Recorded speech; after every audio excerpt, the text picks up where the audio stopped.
you have people like CrankThatFrank, dude, don't even get me started, man. It's just gonna turn into, like, a hate fest, you know? Like, I don't care. Well, ultimately, like, I could shit on other YouTubers. Ultimately, I think the best route here, and the route that I want to take for any of this that just ultimately doesn't matter, is it's like, I just don't care. I don't care. I don't care what he's doing. I don't care what anyone, like, if they want to be a fan of something, that's cool. I don't care. I could shit all over them, but, like, why? What, like, why? I don't care. See, generally when someone says I don't care, means they care a lot, but it's more just like, is it worth the effort? And the answer is no. It's just not. I mean, God, I so badly just want to go off the rails right now. I just fucking rant. I don't know. I don't have the energy or, like, mental willpower anymore to do that shit. It's just like, I'm kind of just, like, tired of being a YouTuber, but I don't know where else to, like, it's very purpose, man. Jesus.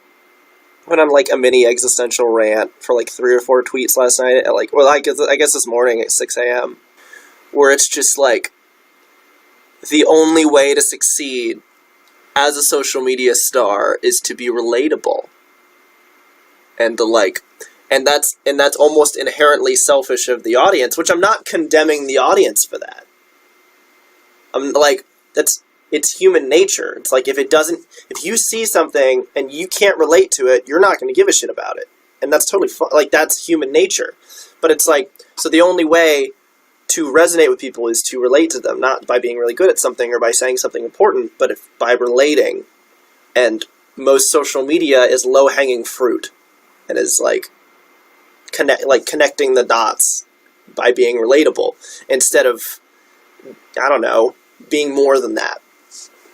And I think I've kind of hit this roadblock in, like, my social media career to where I'm like, I'm not relatable anymore. I mean, I guess, like, the anger and depression and, like, mental illness is relatable, but, like, I don't know, it stems so much further than that. And it's just, like, I'm not even saying that, like, I'm a unique emo snowflake. Like, you know, thinking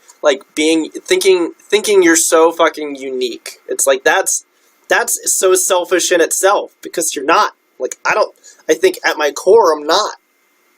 I just think a lot of the traits that I have right now in my life are not super relatable to the, like, online world, and it's suffering as a result because it's not connecting with anyone.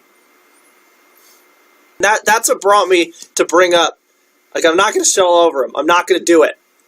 But that's what brought me to bring him up in the video today, is that, like, his whole entire foundation is being relatable by acting like a fan. And he's been doing this since before the cringe stuff. He's been doing this for years. It's just jumping from one boat to the next, trying to emulate what a fan would want.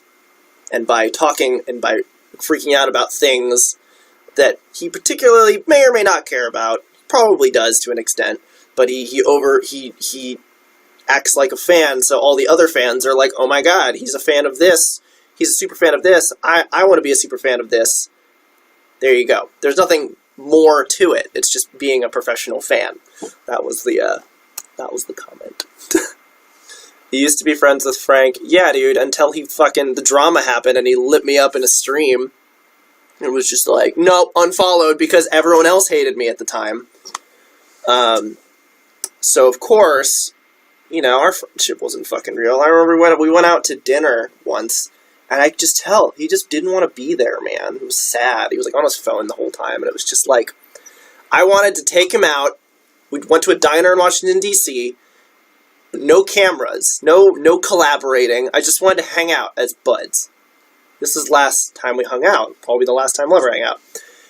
And I've always said this, that as YouTubers or entertainers, if you can hang out with somebody, off camera without the incentive of a collaboration, then you're truly friends, or that you truly have something there. And he seemed very, very uninterested, because we weren't filming, we weren't doing a video, we were just hanging out, and he just was not having it, which said volumes. But then all the drama went down, and of course, the second it went down, he, like, made a very public thing on his live stream, just being like, no, like, fuck that guy.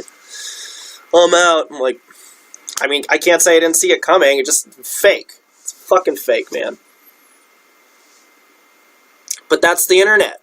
Can I blame him? Not really. Whenever you two did collaborations, he looked bored. Well, I just tell he was doing it because I have twice as many subs, and it's like, but it's not like I even get like a fuck ton of views. I have a really spotty view count. Sometimes my videos will fail, and sometimes like 500,000 to 1 million. Like I don't have like a consistent, flow. But it was more along the lines of, there's only a handful of emo, scene, alternative, whatever YouTubers left. There's probably like 10 of... How many YouTubers with more than like 400,000 subscribers in the alternative category? Like, I can name like 5 to 10, maybe, that like are, not new, or no, people have been in the scene for like a little bit and have been successful in some capacity. There's not many. So, it's like me, like Eugenia, Johnny, Frank, all these people. It's like whenever we get a chance to collab, we do. Even if the video isn't that great, I mean, you still do it just because it's like the fandoms are kind of similar. There's a lot of crossover there. But I remember a period when he went through his fuckboy phase and kind of like disowned the whole emo thing, and then he came back because that didn't work out. But you try new things.